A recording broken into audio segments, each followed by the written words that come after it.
not sit around. He was very big into philosophy, very smart kid, and he had his life planned. And for him, it was like, I will only spend two years or this much time in this sport or wherever I am, and then I'm looking for something else to do.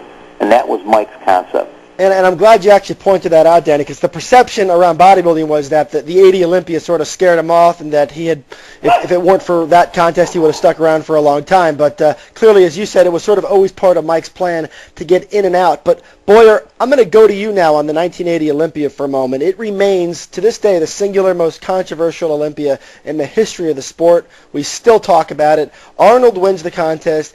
You and Mike, I believe, actually finished in that fourth-place tie. But this contest and the circumstances surrounding it really had a profound impact on Mentzer. Tell us what you can about that unforgettable drama that sort of took place at the 80 Olympia and how Mike really managed to become a central figure at that contest. Well, the funny thing about the 1980 Mr. Olympia, and Danny was certainly there and part of it as well, no one that took part in a contest cares the least little bit about it anymore. However, it's debated continuously, and after you called me the other day, I did a little bit of research, and I looked on some of the websites, and they're still debating. And what's so interesting to me is people that debate it, many of them weren't even born when the contest took place. That's right. And absolutely none of them were there, but everyone's got an opinion about it. And it's very far from what had actually happened. The whole thing, if we would have been smart, we would have realized a couple of weeks in advance that Arnold was going to compete. But you're so tuned with preparing for the contest, it went right over my head. You have to remember, about 3 weeks before the 1980 Mr. Olympia, George Snyder held the first Miss Olympia in Philadelphia. Well, as Bob mentioned earlier, Frank was coming off of an accident, or maybe Sean mentioned that. Okay, so Frank Zane, myself, and Mike Mentzer both guest posed at George's show. And I know Mike and I discussed this backstage. Frank was far from being at his best. And I remember Mike saying, there's no way Frank is going to compete, will repeat this year. We're in better condition.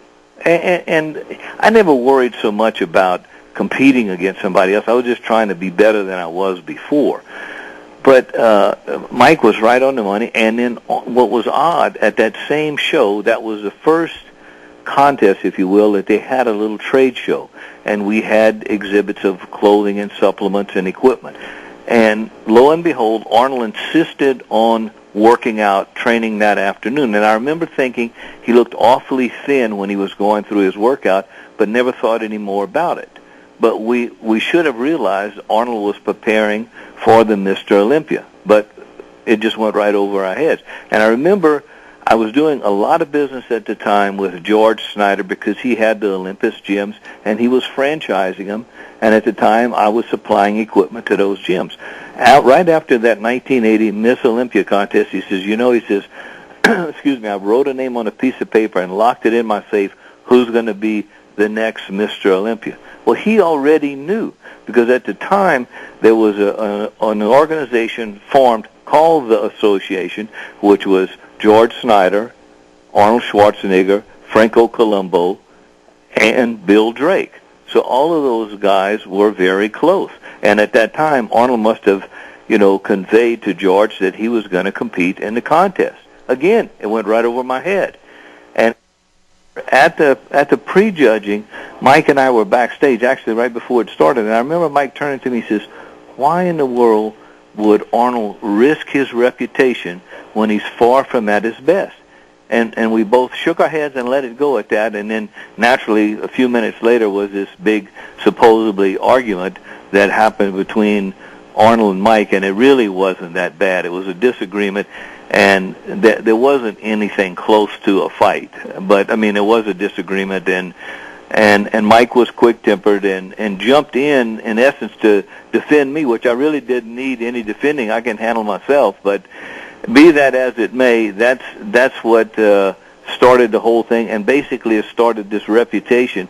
You talk about the 1980 Mr. Olympia being the one that's most controversial. That's not true, in my opinion.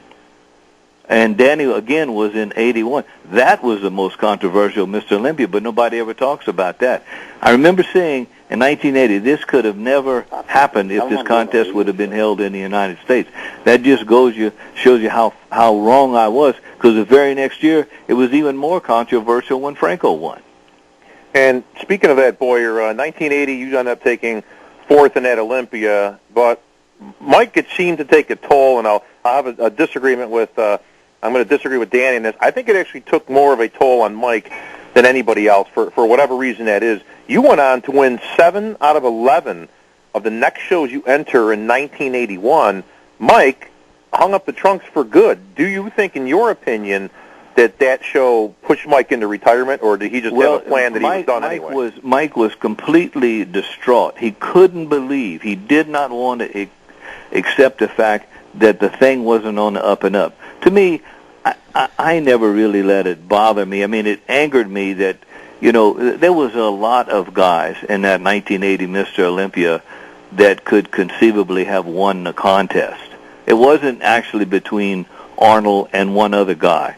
It was between, say, 5 or 6 other. If the contest honestly would have been held, and again, my opinion, Arnold would have placed somewhere around 5th or 6th. There was a lot of good guys. Nobody talks about how great a condition Roy Callender was, or Roger Walker. Those guys were in fantastic shape, along with Dennis Tenorino, who recently passed away. He was an outstanding guy. But a lot of guys, for some reason, got overlooked, but because naturally, give Arnold credit, he's a good showman, and he drew all the attention to himself. Danny, but at the same time, even though he knew the outcome ahead of time, he was still visibly nervous at the prejudging, and I think Danny will agree with me on that. Danny, and I'll go to you on that. You stayed in touch with Mike for a long time. In your opinion, did Mike ever fully recover from 1980? You know what? Mike never fully recovered, but I think the killer for Mike was to watch the Olympia after that, because he had called me and said, "Don't enter the show. Don't enter the show because I think it doesn't look good." And I said, "I don't care. For me, I want to compete against Franco. I don't care if it's fixed or if it's set up bad. I'm going to crush him, even if whatever place it is." That was, for me, the reason I did it. But see, like Boyer was saying, there was an argument, but not a fight, like everybody said. Arnold definitely was nervous for this show. But see, I had warned, because I had been training in and out of both gyms, and I had seen Arnold training twice a day. And I had told Mike, I believe that this guy's going to compete. I said, I know Arnold well enough to know that if he's training twice a day, it isn't to go pose on the beach. And that's when Mike said, now, why would he do this to himself? Because he'll never be in good enough shape for it. And the reality is, Arnold looked good, but not the Arnold that we're used to seeing. And like Boyer said, Roy Callender looked great, but he had weak legs. But to me, Boyer was in great shape. Mike was definitely in shape, even Zane. But Roger Walker was outstanding. He was huge. He was cut. And Dennis Tenorino, to me, it was one of the best times that he put his physique together at this show.